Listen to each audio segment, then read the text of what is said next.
નમસ્કાર મિત્રો, ફોરેસ્ટ આંદોલનને લઈને મહત્વની અપડેટ. ફોરેસ્ટ આંદોલન હવેથી ફરીથી વેગ પકડવાનું છે. યુવરાજસિંહ જાડેજા દ્વારા એલાન કરવામાં આવ્યું છે કે ફોરેસ્ટ ગાર્ડના ઉમેદવારો આવતી 14 તારીખથી મેદાનમાં ફરી પાછા ફરશે. ફોરેસ્ટ ગાર્ડના જે પણ વિદ્યાર્થીઓ છે તેઓએ ફરી મહાઆંદોલનમાં ઉતરવાનું નક્કી કર્યું છે. આવનારી 14 તારીખે ફોરેસ્ટનું મહાઆંદોલન થવાનું છે. તેનો મુખ્ય મુદ્દાઓ નીચે પ્રમાણે રહેશે.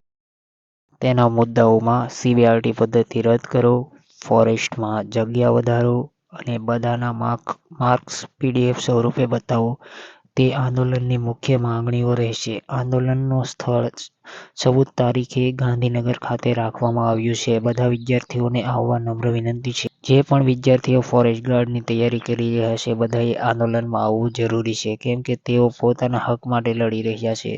તમારી સીટ તમારે જ બચાવવાની છે અને તમે જો આંદોલન નહીં કરો તો આવનારા ભવિષ્યમાં તમને તેનો ગેરલાભ થઈ શકે છે. અને જે વિદ્યાર્થીઓ આવી શકે તેમ નથી તેઓ ઘરેથી પણ સપોર્ટ કરી શકે છે, એવી નમ્ર વિનંતી.